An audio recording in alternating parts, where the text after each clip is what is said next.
우리에게는 어떠한 선함도 없음을 찾아볼 수 있고요.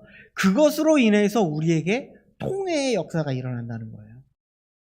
아니, 우리가 악함이 느껴지고 예수 그리스도만이 소망임을 느껴지니 우리는 회개가 나오고 이런 일이 발생이 되는 거예요. 그래서 사도행전에 보면은 사도행전의 첫 그 역사가 무엇인가 하면 그들에게 성령이 임하고 그들에게 회개하는 역사가 일어나는 일이 그들에게 발생이 되는 거예요. 이것이 바로 심령의 가난함, 그리고 그것을 통해서 나오는 애통함이 그들에게 나오게 되는 것이다 라는 것을 말씀드렸습니다. 그런데 여기서 그치면 이런 통회하고 정말 우리가 죄인이구나, 우리는 어쩔 수 없는 그런 사람이구나 라는 것을 깨달았는데, 이런 마음 가운데에 누가 오시냐면 성령님이 우리 가운데 오셔서 우리를 위로해 주신다는 거죠.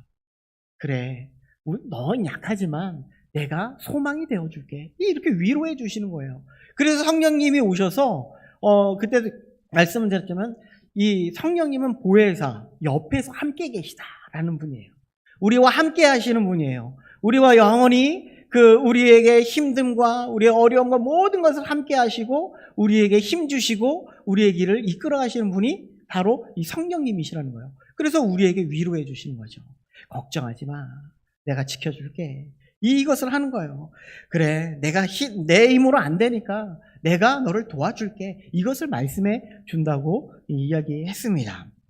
자, 오늘은 그 5절에 나타나고 있는 온유한 자에 대해서 한번 살펴보도록 할 텐데요. 우리 다 같이 다시 한번 5절 말씀을 읽어보겠습니다. 시작. 온유한 자는 복이 있나니 그들이 땅을 기업으로 받을 것이며. 아멘. 이 온유함의 의미를 좀 살펴보았으면 좋겠는데요. 온유함이 우리가 먼저 앞서 살펴봤던 이 심령의 가난한 자, 곧 이 상한 심령이라고 말씀드릴 수 있는데, 이 심령의 가난함이나, 그러니까 상한 심령이나 지금 오늘 온유함이나 같은 단어에서 시작한 그런 말입니다. 그러니까 우리가 심령이 가난하다라는 것, 이런 의미가 어떤 마음이냐면, 우리가 심령이 가난할 때에는 우리의 죄악이 바라보여지는데요. 이 우리에게 온유함이라는 것이 우리에게 들어오면 예수 그리스도의 거룩함이 바라보지는 거예요. 다시 한번요. 심령이 가난하면 우리가 죄가 보여지는데, 우리에게 온유함이 올 때는 예수 그리스도의 거룩함이 보여진다는 것을 말씀드릴 수 있다라는 겁니다. 그래서 원래 이 본성을 누르고 이 순종함이 이 온유함의 기본 의미라는 것이죠. 그래서 우리는 이것을 어떤 의미로 살펴볼 수 있냐면요. 우리 아이들이 개는 훌륭하다, 혹시 보신 적 있으신가요?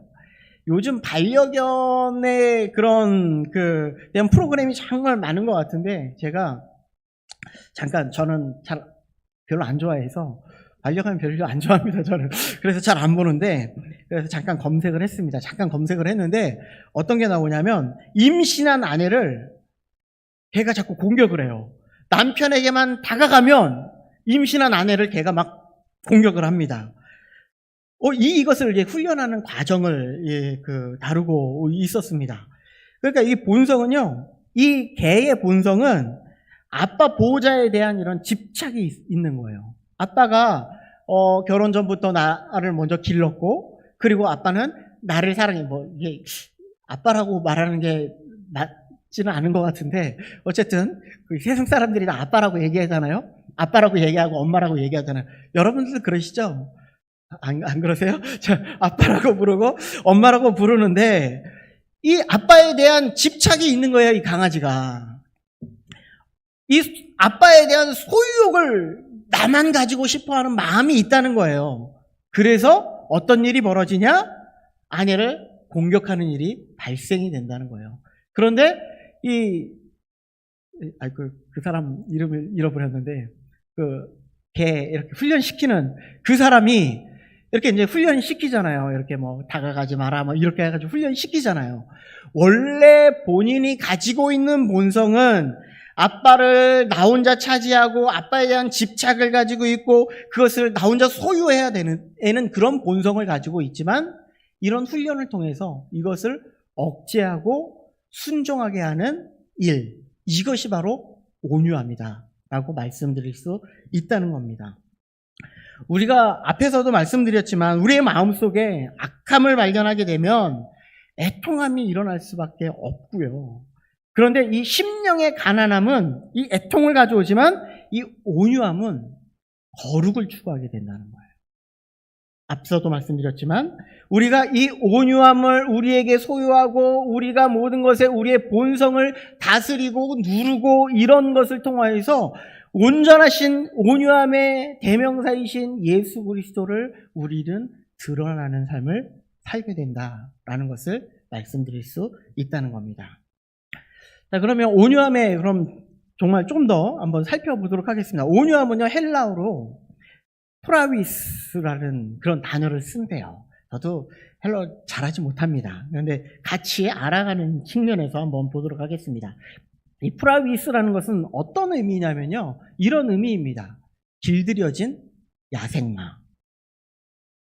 얼추 감이 오시죠? 앞에 개는 훌륭하다 해서 그 개를 잘 길들여서 이제 더 이상 이제 아내를 공격하지 않게 하는 이런 것들을 말씀드릴 수 있다는 것이죠. 이 구약적인 의미에서도 크게 다르지 않는데요.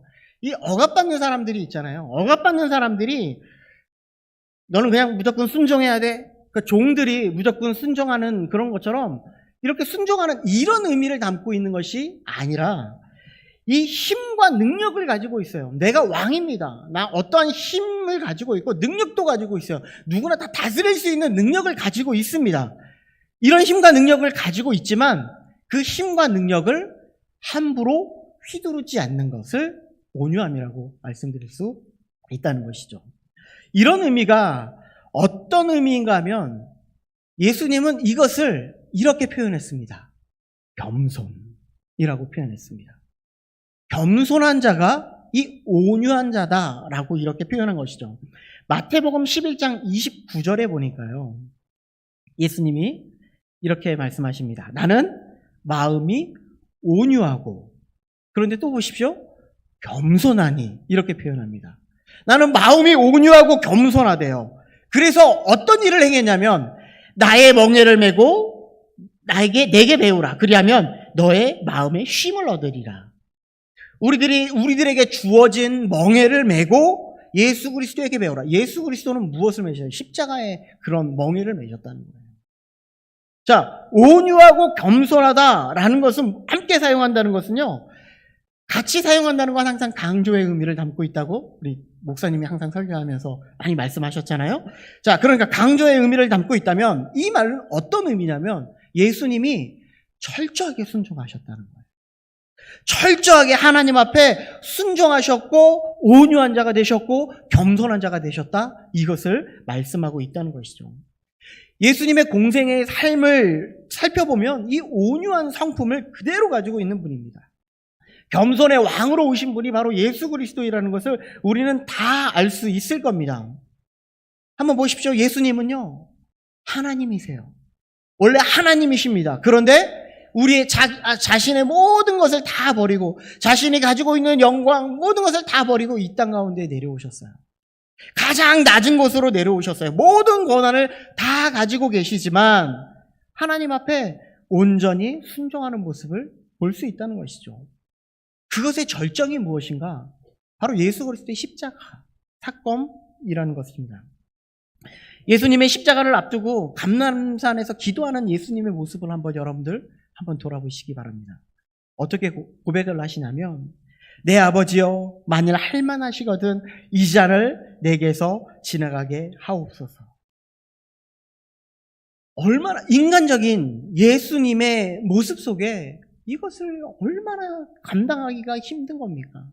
이 십자가의 길을 걸어가고 모든 것을 다 버리고 다 죽으신 이 사건이 얼마나 힘들고 어렵겠냐는 거예요. 그런데 이 십자가의 길이 하나님의 뜻이고 하나님이 예수 그리스도께 맡겨주신 그런 사건이라면 예수님은 그 이후의 고백이 이렇습니다. 나의 원대로 마옵시고 아버지의 원대로 하옵소서. 예수님은요, 정말 모든 것을 하실 수 있는 분이기에 십자가에서도 내려오실 수도 있고요. 이 십자가의 길을 앉으실 수도 있는 분이지만 하나님의 뜻이 내게 주어진 길이 십자가의 길이고 이 모든 것을 지고 세상의 모든 것을 다 감당해야 될 어린 양으로서의 일을 감당하실 분이라면 이 길을 걸어가게 하신 하나님의 뜻에 순종하는 길이다 라고 말씀하고 있는 것이죠. 예수님의 십자가의 운명하는 순간에도 마찬가지입니다. 아버지, 내 영혼을 아버지 손에 부탁합니다. 나의 모든 영혼을 하나님 앞에 부탁합니다. 하나님을 의지합니다. 하나님 앞에 끝까지 순종하고 지금까지 왔으니 나의 모든 영혼을 주님 받아주옵소서, 이런 고백이에요. 예수님이 그렇게 고백하시는 거예요. 예수님은 분명히 힘도 있고요, 능력도 있으신 그런 분이세요. 그런 성자 하나님이시라는 것을 우리는 다 알고 있습니다. 그럼에도 불구하고 철저하게 예수 그리스도는 십자가의 그런 순종을 걸어가셨다는 것이죠. 이것을 이사야서 53장 7절의 말씀은 털 깎는 자 앞에서 어린 양과 같이 순종했다라고 표현하고 있다는 겁니다. 예수님이 온유함을 몸소 우리에게 보여주신 사건이에요. 그래서 온유함을 보시려면 예수님이 어떤 길을 걸어가셨는지, 예수님이 어떤 그 발걸음으로 많은 사람들에게 어떻게 대해주셨고 많은 사람들에게 무엇을 주셨는지를 바라볼 수 있어야 된다는 것이죠. 그런데 또한 이 성경의 많은 인물 중에 하나님이 쓰시는 자들도 보면 이 온유함이 잘 드러나는 것을 볼 수가 있다는 것이죠. 특히 사도 바울 같은 경우입니다. 사도 바울은요, 얼마나 많이 배운 사람인지 몰라요. 그리고 이 사도 바울은요, 정말 많은 그 권력도 가지고 있는 그런 사람이고요. 그리고 이 사람은요, 이 예수 그리스도를 믿는 사람들을 잡으러 돌아다니는 그런 권력이 있는 그런 사람 중에 한 사람이었습니다. 그런데 하나님은 그런 자를 들어 쓰셔서 철저하게 순종하게 하시고, 철저하게 자신을 드러내지 않게 하시고, 모든 것에 철저하게 순종하셔서 온 지면에 온유함을 드러내신 사람이 바로 사도 바울이라는 것이죠. 이것이 예수 그리스도를 보고 그대로 배운 이 온유함을 드러내는 모습이라는 겁니다. 자, 그러면 우리도 한번 생각해 봐야 되잖아요. 우리는 어떤 자일까? 우리 성도님들은 참 온유하시죠? 자, 너무나 겸손하셔서 누구나 좋아하고 누구나 많은 사람들이 같이 따라다니고 여러분들이 가는 곳마다 그냥 화평이 일어나고, 그죠? 그러시죠? 그런데 제가 가정 아이들 얘기를 좀 안 했으면 좋겠는데, 아들이 이제 중3입니다. 내가 한편으로 나 중3 때 저랬나? 이런 생각이 자꾸 들 정도로 아들을 보면서 자꾸 내 자신을 자꾸 돌아보게 된다는 것이죠. 자기 주장만 해요. 자기가 원하는 것만 해요. 그런데 우리가 하나님 앞에서 바로 그러고 있다는 거예요. 나중심적인 삶을 살고요, 내가 원하는 삶을 살아가려고 하는 그런 모습이, 하나님은 그것을 원하지 아니하고 하나님의 말씀 가운데 온전히 순종하기를 원하고 하나님의 뜻을 이루어 나가기를 원하는데, 아니요, 나는 내가 더 좋은데요, 내 뜻대로 하는 게 너무 좋은데요. 이것을 우리는 하루하루 삶을 살아가면서 하나님의 뜻을 쫓아가는 그런 모습이 한 군데도 없더라고요. 에베소서 2장 2절은 이렇게 말합니다. 그때에 너희는 그 가운데서 행하여 이 세상의 풍조를 따르고 공중의 권세 잡은 자를 따랐으니 곧 지금 불순종의 아들들이라. 우리가 지금 이렇다고요. 세상의 풍조를 따라가고요, 공중의 권세 잡은 자를 따라가고요. 그래서 우리는 불순종의 아들들이래요. 하나님의 뜻하고는 전혀 다른 그런 자들의 아들이다, 이렇게 말하고 있습니다. 얼마나 말 안 들었으면 불순종의 아들이라고 얘기했을까요? 우리는 겉으로 착한 척하고 온유한 척하고, 근데 우리의 내면을 들어보면 진짜 우리의 욕심에 쩔어서 살아가는 그런 모습, 내 것만 추구하고 내 것에 요만큼이라도 조금 손해보면 막 화가 치밀어 오르는 그런 우리의 모습이 보여지지 않습니까? 예수님의 거룩이라는 성품과는 전혀 맞지 않는 그런 사람이 아닙니까?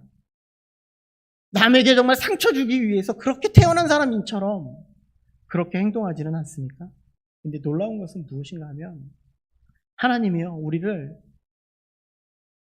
이 에베소서 2장 2절에 우리가 그런 사람들인데 2장 1절에 보니까 전제를 이렇게 해놨더라고요.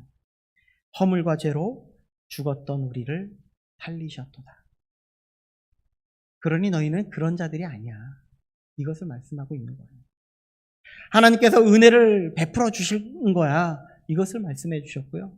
내가 너를 자녀 삼아 준 거야. 이것을 말씀하고 있다는 것이죠. 이 의미는요, 우리를 그리스도를 닮게 해주셨다는 거예요. 우리는 예수 그리스도의 성품을 닮게 만드셨다는 거예요. 우리를 하나님의 형상을 닮았다고 이야기를 하잖아요.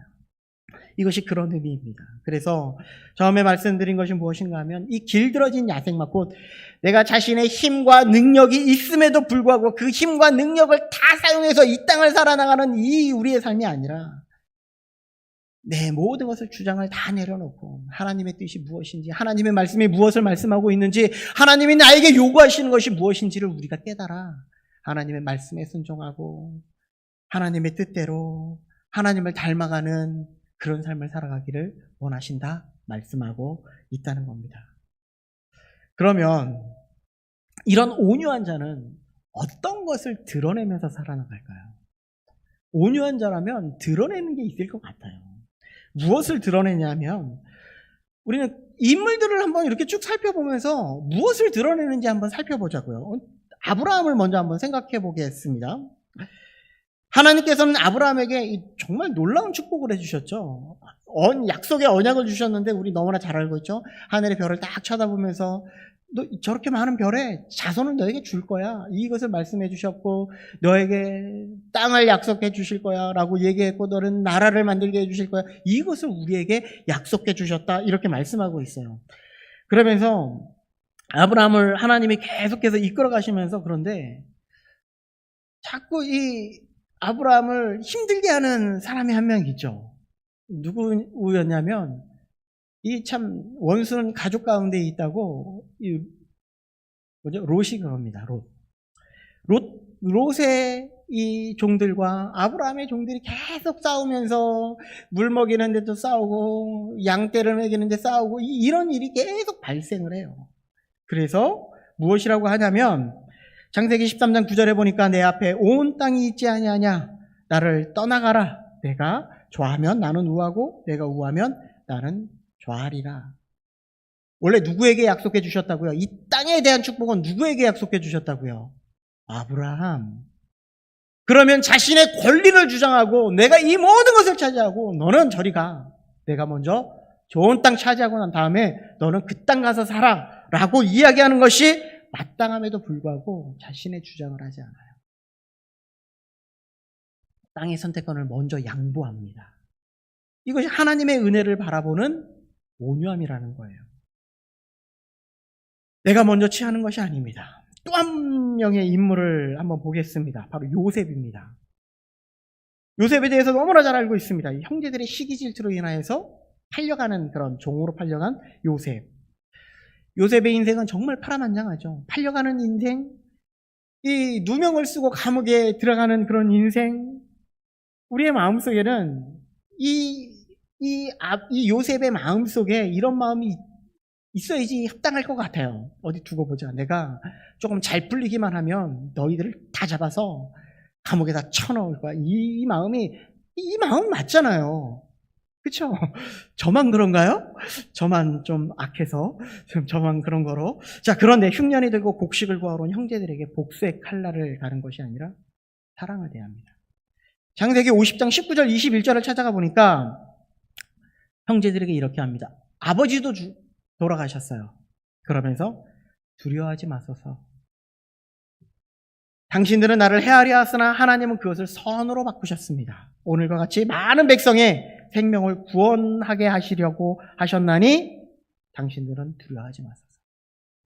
무엇이냐면 나는 하나님의 뜻에 순종하면서 여기까지 온 거예요. 당신들이 여기서 보내서 온 게 아니라 하나님의 나를 이곳으로 이끌었기 때문에 이곳으로 온 거죠.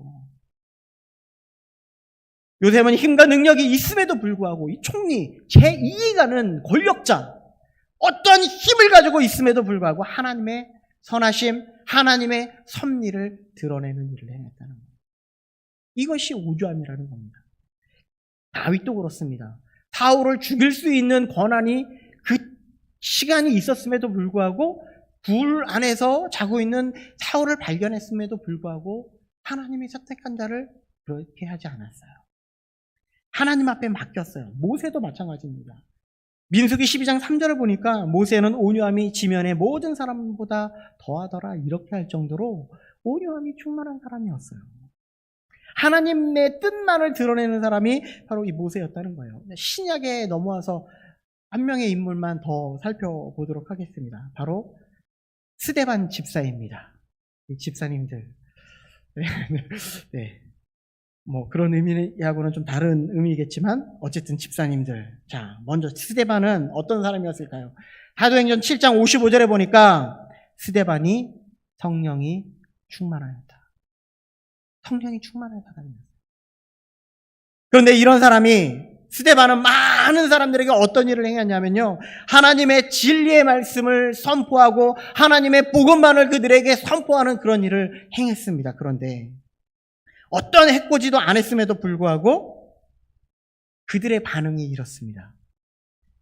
이 말을 듣고 마음에 찔려 그를 향하여 이를 갈고 갑자기 분을 내기 시작합니다. 하나님의 진리의 말씀을 선포했고 우리에게는 소망이 예수 그리스도밖에 없습니다라는 것밖에 선포하지 않았는데 그들이 돌을 들어서 이제 그들을 죽이기 시작했어요. 이것이 지금 많은 사람들이 아니 우리들도 이런 모습인데 지금 스데반은 어떤 모습이었는가? 스데반의 모습은 주여 이 죄를 그들에게 돌리지 마세요. 저들이 알아서 저렇게 하는 것이 아닙니다. 온유함입니다. 이것이 온유함입니다. 예수 그리스도의 사랑을 품고 예수 그리스도의 십자가의 사랑을 알고 그 모든 것을 드러내는 온유함이 이런 모습이라는 거예요. 우리 안에 그런 모습이 있어야 된다는 거예요. 그러면 제일 마지막으로 그러면 하나님께서 주시는 복이 있어야 되잖아요. 땅을 기업으로 받는 복이 무엇인가? 온유한 자가 받는 복이 무엇인가? 5절을 우리 다시 한번 읽어보도록 하겠습니다. 시작. 온유한 자는 복이 있나니 그들이 땅을 기업으로 받을 것이며. 땅을 기업으로 받는 그런 복을 얻습니다. 땅 좋아하시죠? 네, 땅 좋아하십니다. 저도 땅을 좋아합니다. 땅 한 평이 없어서 그러지 정말 땅 좋아합니다. 그런데 그래서 한번 서울에서 가장 비싼 땅을 한번 조사해 보았습니다. 상업지구로 중구 충무로 일가에 있는 네이처 퍼블릭 명동 월드점, 어딘지도 잘 몰라요. 근데 이 평당가가 이거 보고 제가 깜짝 놀랐습니다. 평당가가 1억 7,410만 원. 네, 그렇습니다. 네. 어쨌든 그런데 이것도 작년 2022년 대비 1,500만 원이 떨어진 가격이래요. 야, 이 땅 주인은 너무 좋을 것 같은데요? 네, 그렇죠? 자, 주거지로 우리가 살고 있는 이 집으로 어디가 가장 비싼가? 서초구 반포동의 아크로 리버파크. 여기가 가장 비싼 땅이라고 합니다. 평당 2,780만 원. 이것도 네. 요즘 강동구도 그렇게 많이 비싸죠? 자, 저하고는 조금 약간 괴리감이 느껴져서 조금, 아닌 것 같다, 이런 생각이 드는데, 여기서 궁금증. 이 사람들은 이런 놀라운 땅을 얻은, 놀라운 축복된 온유함의 대명사. 맞죠? 땅을 얻었으니까요. 그죠? 그런데 여기서 말하는 땅, 이 기업이 그런 뜻이 아니라는 거예요. 그것을 알기 위해서 우리는 태초로 다시 한번 넘어가 볼게요. 하나님은 아담을 창조하시고 그 땅을 무엇이라고 불렀냐면요, 에덴 동산. 이게 땅입니다. 이 에덴 동산이 땅이에요. 자, 그리고 하나님은 누구를 그 땅 가운데 심어주셨죠? 아담. 에덴 동산에 아담을, 그 땅을 통치할 수 있는 권리를 주셨어요. 그리고 그것을 잘 다스리고 잘 가꾸고 거기에 있는 많은 나무, 동식물들의 이름을 다 짓게 만들어 주셨어요. 얼마나 놀라운 은혜입니까? 이것이 아담에게 은혜예요. 아담에게 축복이에요. 그것에서 영원히 아주 행복하게 영원한 쉼을 누릴 수 있는 곳이 에덴 동산이었어요. 그런데 어느 날 누가 찾아오죠? 뱀. 뱀이 찾아와서 아담과 하와를 꼬시죠. 그리고 어떻게 하죠? 아담이 에덴을 상실해버립니다. 에덴으로 다시 들어갈 수 있어요? 없어요? 없어요. 여기서 지킵니다. 하나님이 여기서 지켜요. 에덴의 모든 것을 다스리고 하나님의 대리 통치자로 세워주셨는데 이제 그 대리 통치자의 권한까지도 상실해버렸습니다. 하나님이 처음 아담에게 주신 이 에덴이 바로 땅이고요. 기업이었음에도 불구하고 죄가 있기 전에는 이 모든 것을 누리고 모든 것을 다스리고 모든 것을 다 여기에서 안식을 누리는 삶을 살았지만 이제는 누릴 수도 없고 평안도 없고 이제는 죄로 인해서 불안감에 떨고 살아나가는 지금 아담의 인생을 볼 수 있다는 거죠. 하나님은 온유한 자에게요, 이런 아담에게 주셨던 원래 통치자의 그런 권한을 주시겠다 말씀을 하고 있는 거예요. 여러분들 잘 기억해 보세요. 예수님의 비유 중에 이렇게 하면은 10고를 주겠다 막 이런 비유 기억하시죠? 이것이 다 그런 의미로 지금 말씀하고 있는 겁니다. 하나님께서 이것을 회복시켜 주시겠다 말씀하고 있는 거예요. 창세기부터 여호수아까지 이어지면서 그래도 많은 사람들에게 보여줘야 되잖아요. 땅이라는 데 축복이라는 것을 보여줘야 되잖아요. 그것이 무엇이에요? 바로 가나안.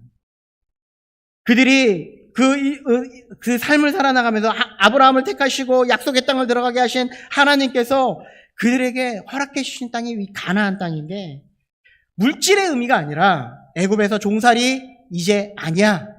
광야에서 방황 이제 끝이야. 이제 이 가나안 땅에서 영원한 안식을 누려. 이것을 원하는 거예요. 하나님께서.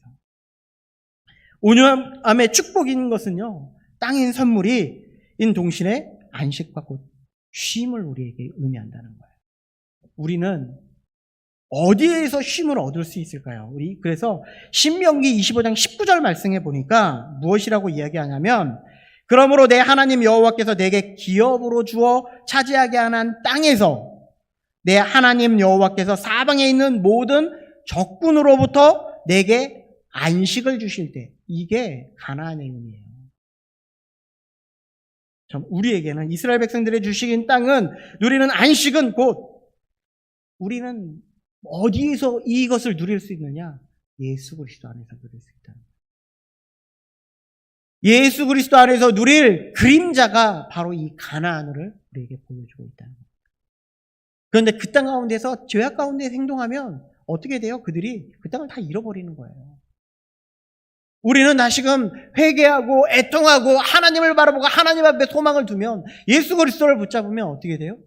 다시 이것을 얻는 거예요. 아브라함에게 땅을 주시겠다고 한 약속은요, 우리에게 예수 그리스도를 주시겠다고 하는 약속의 명령입니다. 결론입니다.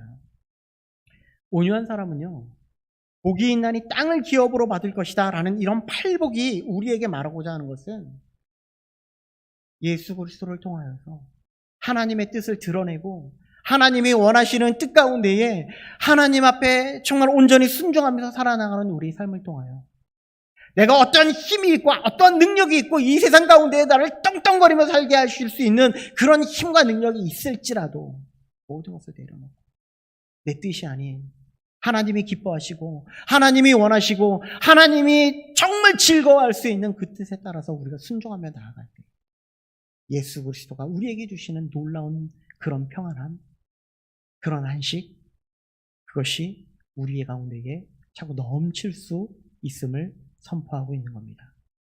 여러분들, 성도님들 가운데에서도요, 내가 아니라, 내가 정말 이거 하면 어떻게 해? 이게 아니라 예수 그리스도에게 순종하고 무릎 꿇고 하나님의 뜻을 바라보며